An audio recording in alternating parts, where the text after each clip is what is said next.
Fala, bando de gente fina. Então, mais um videozinho pro canal aí.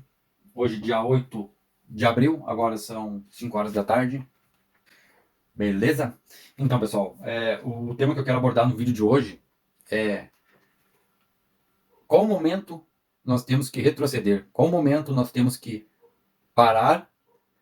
Quando eu falo parar, não é parar definitivamente, desistir ou entregar os pontos, baixar as cartas. Não.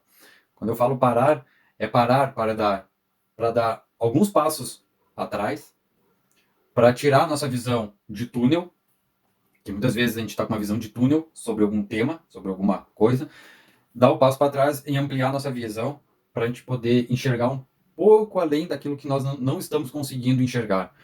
Falo isso porque tem um tema que ele é muito usado, que é o overtrade, né? O pessoal gosta muito de falar isso daí na internet, overtrade, dia de fúria, dia que a pessoa não teve gerenciamento, enfim, overtrade. Só que o overtrade, eu acho que ele é muito mais do que somente somente no intraday, somente naquele momento no diário, que tem como aquele pensamento, o overtrade ele acontece somente no dia. Tive um overtrade, amanhã não vou ter. E eu acho que o overtrade ele vai mais além do que apenas um dia de erro emocional. Eu acho que o overtrade ele vem também equivale àquela pessoa que ela está com uma sequência muito longa negativa, aquela sequência negativa que já vem já de um período mais longo. Eu acho que dá para se enquadrar como overtrade também, porque a pessoa ela não, ela vem naquele período perdedor, perdendo um dia, perdendo 2, 3 dias e acertando um, ganhando um, aquela sequência vai acabando consumindo a pessoa. Isso vale tanto no operacional, no day trade, na nossa bolsa de valores, nas nossas operações, quanto também na vida. Quando a gente começa a dar muito errado as coisas, eu uso muito isso para os aplicativos. Quando começa a vir muita corrida ruim, vem uma, vem duas, vem três, vem quatro, vem cinco, vem seis, e eu não saio do lugar, ali eu já penso, é hora ou de parar, ou de tomar um café, dar uma caminhada no shopping, se esticar, dar uma meia hora daquela janela para ver se depois que retornar não melhora, abrir, sair do foco sair daquele foco e tirar um pouco o foco, analisar outras coisas, pegar um ar, enfim, para quando a gente analisar a situação e quando voltar um pouco diferente. Isso acontecia muito comigo quando eu era adolescente. Quando eu era adolescente, eu tinha acabado de lançar o PlayStation 2, que era aquele preto, o grandão ainda, não era o Slim, era o grandão, pretão. E eu tinha o GTA, tinha acabado de lançar o GTA V San Andreas. E eu ficava batendo numa missão e não conseguia passar. Ficava assim, tipo, 4, 5 horas jogando, não conseguia passar. Aí o que eu fazia? Parava, desligava o game, saía, ia fazer outra atividade e tal, esparecia. Quando eu voltava, de primeira ou segunda eu já acertava aquela, já conseguia passar naquela fase. E aí, eu analisando alguns vídeos que eu vi aí, eu vi que tem algumas pessoas que elas estão pouco não, bastante enviesada em algumas mesas proprietárias que tem por aí. Tipo, a pessoa fez um teste e não passou, fez outro teste e não passou, fez outro teste e não passou, uns 3 testes já foi feito e não foi. Não é uma pessoa específica. Aí tem mais canais aí que falam sobre isso. Que falam, não, que eu vejo que compraram mais de 2, 3 testes na mesa proprietária para tentar a sorte, para tentar passar. Só que o que eu vejo?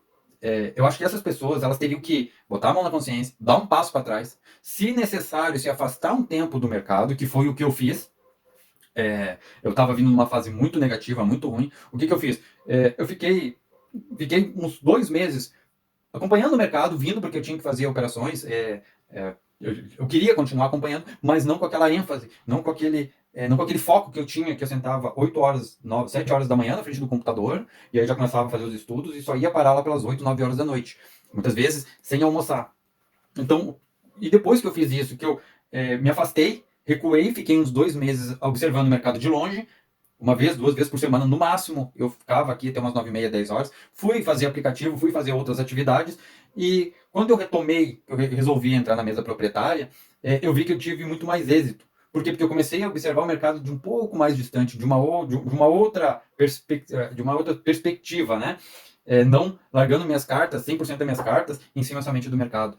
Então, eu vejo que o overtrade não é somente no intraday, e sim numa sequência perdedora que a pessoa ela não consegue observar que ela vem daquela sequência perdendo, perdendo, perdendo, perdendo, perdendo, perdendo, ou até mesmo comprando mesa, compra um teste, reprova, compra um teste, reprova, compra um teste, reprova, compra um teste, reprova. Elas não conseguem dar um passo para trás, de repente ver se o que está de errado é o operacional delas, se o operacional está adequado com aquela mesa, ou se elas têm que comprar procurar alguma outra mesa que dê a possibilidade de elas encaixar o operacional na mesa. Então, a minha dica é essa daí.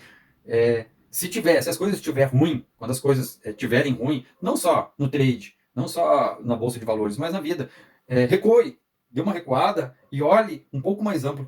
A pessoa vai ter a visão um pouco mais ampla de todo o cenário que está acontecendo e a resposta, ou até mesmo a mudança, pode vir muito mais rápido do que a pessoa está atolada, com a cabeça enfiada naquele problema e não consegue arrumar a solução para a saída dele.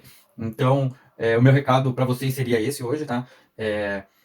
Tente observar as coisas de mais longe. Se tiver com uma sequência muito perdedora, volte, recue. Quem sabe dá uma semana de folga para a cabeça, dá uma semana de folga de mercado, ou um mês, ou 2 meses. Isso não quer dizer que você desistiu, que você jogou a toalha, não. Isso quer dizer que você está tomando um espaço, pegando um ar para respirar, para depois quando voltar mais afiado, com uma visão um pouco mais diferente de mercado. Então eu acho que para nós que fazemos trade, que não é fácil, o emocional abala muito, o psicológico abala muito, eu acho que é bem viável a gente às vezes dar um tempo para a cabeça, dar uma afastada, olhar um pouco mais de longe, para depois retornar e ver se realmente é aquilo. Porque, como diz o Fred, né? Continue sonhando, porque é no sonho que o pesadelo chega. Então, tem alguns sonhos que podem se tornar pesadelo. Então, se afaste um pouco, não que você vai desistir, mas só para pegar um ar diferente, sentir uma outra perspectiva de vida. Beleza, pessoal? Meu recado é esse daí. E tchau, obrigado!